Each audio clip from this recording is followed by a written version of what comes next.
আগেই বলতে চাই আমার বিস্তৃতি নিয়ে।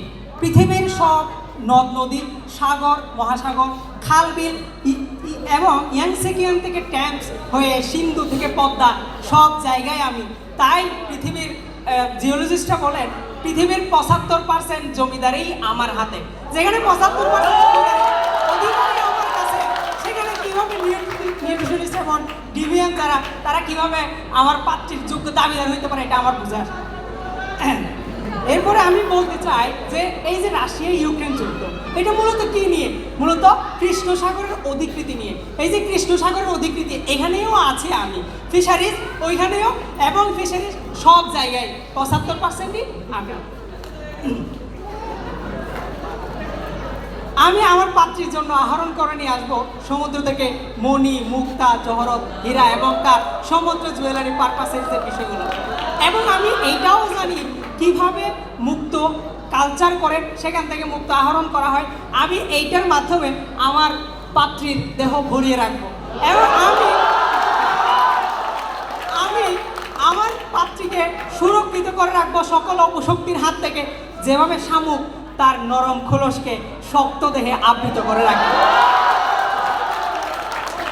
এই তো হলো বিয়ের আগের কথা। বিয়ের পরে কি হবে?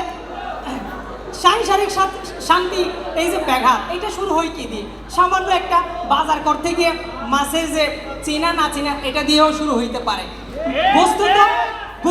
গুস্তটা আমরা সবাই চিনি, কোন মাংস কি মাংসের দোকানে গেলে তো আমরা সবাই পাই।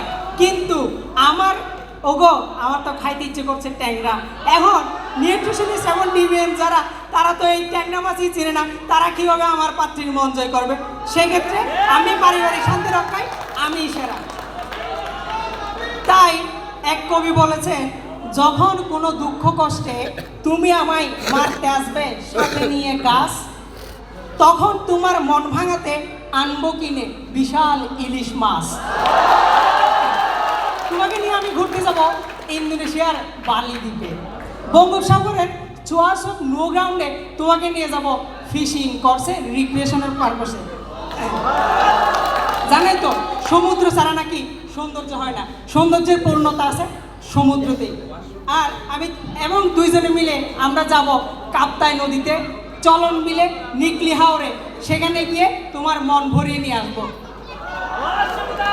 ডিএনদের কথা আর কি বা বলবো, তারা তো স্বঘোষিত ডাক্তার অফ গরু ছাগল।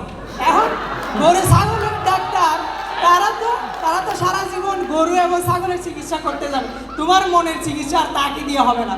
এবং আমার আগের বক্তা কিন্তু বলেই দিয়েছে যে নিউট্রিশনিস্ট হিসেবে এখন এখানে যে আছে তার স্বাস্থ্যের অবস্থা আপনারা নিজেই দেখতে পাচ্ছেন।